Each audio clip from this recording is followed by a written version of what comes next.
देवी माँ, इस उम्र में लड़कियाँ अपने लिए अच्छा वर मांगती हैं, पर मैं चाहती हूँ कि मेरी शादी ही ना हो। मैं नहीं चाहती कि मेरी वजह से कभी किसी को कोई कष्ट हो। प्लीज किसी तरह बाबा का मन बदल दीजिए, और जगन का भी, जो हर जगह परछाई की तरह मेरा पीछा करता है। प्लीज। अरे वो देखो, उसकी साड़ी चल रही है। अरे बेटी, तुम्हारी साड़ी देखो।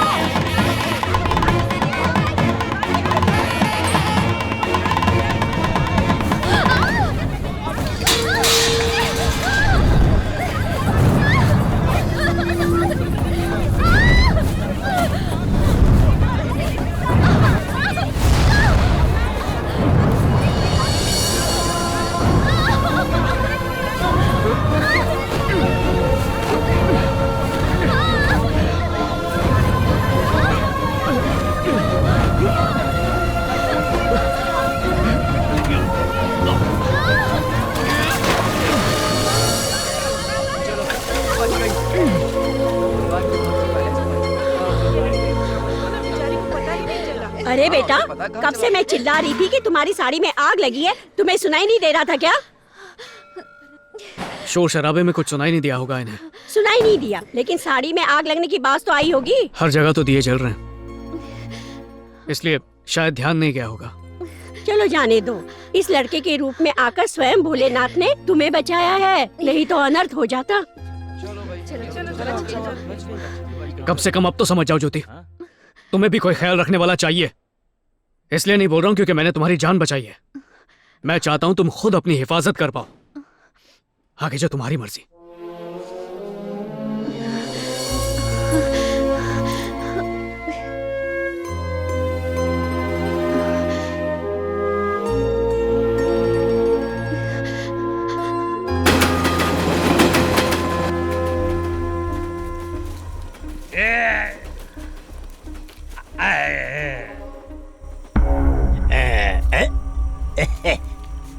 वैसे तो स्कूल के अंदर भी साफ सुथरा टॉयलेट बना हुआ है, लेकिन खुले में पेड़ के नीचे ठंडी हवा में शौच करने का मजा कुछ और ही है।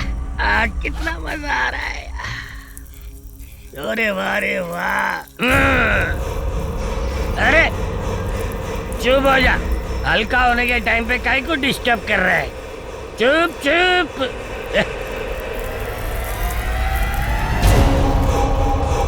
आज मैं इस पेड़ को इतना पानी दूंगा कि ये हरा भरा हो जाएगा।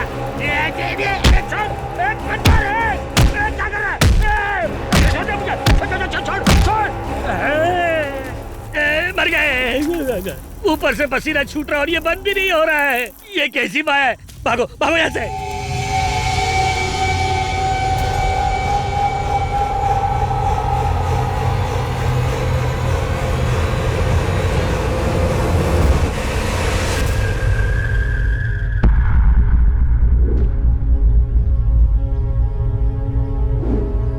ये रायता किसने फैलाया? बोलो, मुंह में दही है क्या?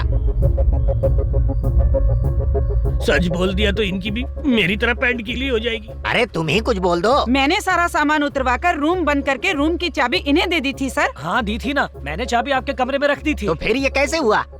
अगर चोर घुसता तो चोरी करता ना, ऐसे तहस नहस थोड़ी करता। किसने तोड़ा ताला? ताला तोड़ने वाले का पता चल गया तो दुम दबा के भाग जाओगे। और वॉचमैन, जब रात को हंगामा हुआ तो तुम कहाँ पर थे? सर वो क्या है कि मैं जानता हूँ तुम्हें, सारी गलती तुम्हारी है।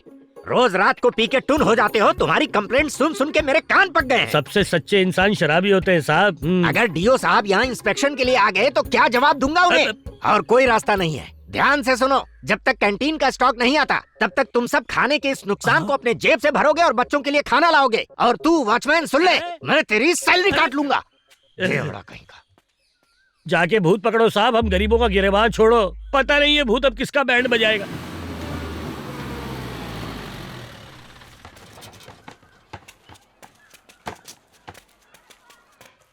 प्लेट ठीक से पकड़ो बेटा।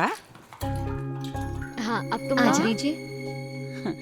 यहाँ जितने भी टीचर हैं सब अपने अपने घर का खाना खाते हैं और तुम बच्चों के साथ बैठकर वही खाना खाती हो जो बच्चे खाते हैं। Thank you. बहुत अच्छा लगता है।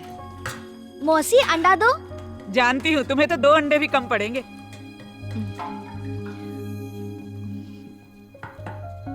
टीचर हो तो ऐसी। चलो शुरू हो जाओ। टीचर पहले खुद खाती है, उसके बाद बच्चों को खाने देती है। टीचर, आपको अंडा पसंद नहीं है ना? तो ये भी तुम ही खा लो। Thank you.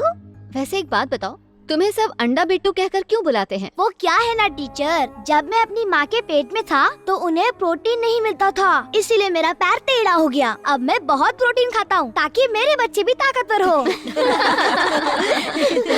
टीचर, इसे पूछिए सर इसे भुक्कड़ संध्या क्यों बुलाते रहते हैं? हाँ? तुम्हें सब भुक्कड़ क्यों कहते हैं? क्योंकि मैं रोज 3-3 टिफिन भरकर चावल ले जाती हूँ। इस वाले टिफिन को मैं अभी खाऊंगी, ये वाला चावल मैं रात को खाऊंगी, इसमें पानी डालकर रखूंगी और सुबह नहा धोकर नाश्ते में खाऊंगी। मेरे पापा नहीं है, हमारे सर पर 5 लाख का कर्जा है। हम खाने का पैसा बचाते हैं ताकि ये कर्जा जल्दी खत्म हो जाए। टीचर, स्कूल का खाना नहीं होता तो हम कुछ नहीं कर पाते। अपनी माँ को आज किसी होटल में खाना खिलाना। आप तो मेरी टीचर है ना, मैं आपसे पैसे नहीं ले सकती। और आज के बाद कोई भी एक दूसरे को ऐसे नामों से नहीं पुकारेगा। तुम्हारा नाम बिट्टू है और तुम्हारा नाम संध्या है, ठीक है? Okay teacher. टीचर, प्रिंसिपल साहब आपको बुला रहे हैं। तुम चलो, मैं आती हूँ। मैं आई कम इन सर? Come in please. आओ आओ ज्योति बेटा, अगले हफ्ते एग्जाम्स हैं तो हमें क्वेश्चन पेपर तैयार करने होंगे। अब अगर ये काम मैंने किसी और को सौंपा तो काम पूरा होने तक इन बच्चों के भी बच्चे स्कूल में आकर पढ़ने लगेंगे। लेकिन ज्योति, तुम एक जिम्मेदार टीचर हो, इसीलिए मैं चाहता हूँ कि आज भले ही थोड़ी देर हो जाए लेकिन एग्जाम के पेपर्स तुम तैयार कर लो।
लगता है मेरी पैंट फिर से गीली होगी।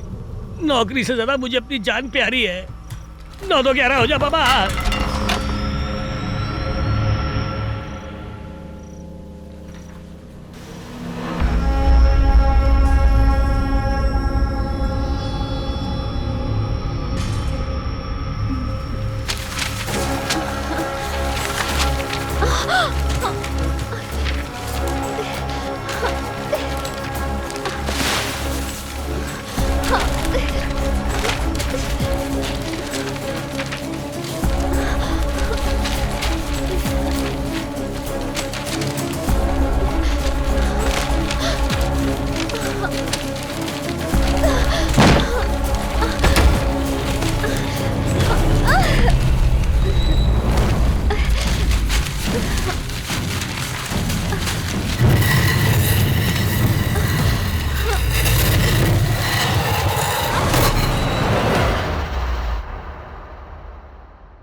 बहुत बहुत शुक्रिया क्या हो गया बेटा?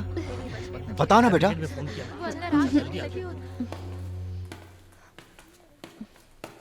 बेटी, तुम नीचे किस वजह से आई? बताना। चुप क्यों है बेटा? बस मुझे पता चल गया बाबा। पता चल गया?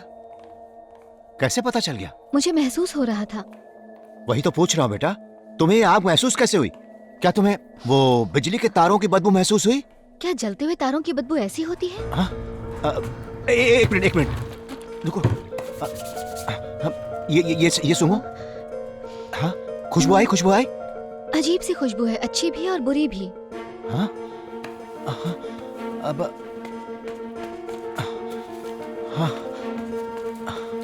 हाँ, इसे सूंघो। खुशबू आ रही है ना? इन्हें सूंघकर अच्छा लग रहा है बाबा। हाँ, फिर से। हाँ बेटा। बहुत अच्छी खुशबू है।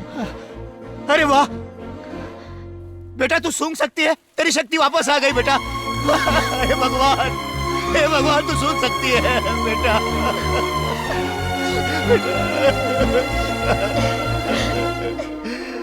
भगवान तेरा लाख लाख शुक्र है बेटा। आजा।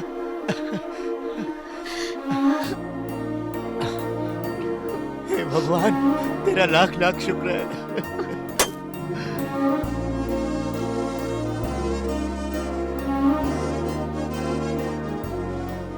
बेटा एक मिनट।